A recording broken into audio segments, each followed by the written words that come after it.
லட்சம் பூக்கள் ஒன்றாக பூத்ததே.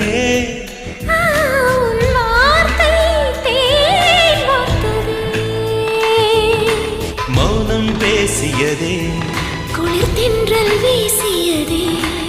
ஏழை தேடிய ராணி நீ என்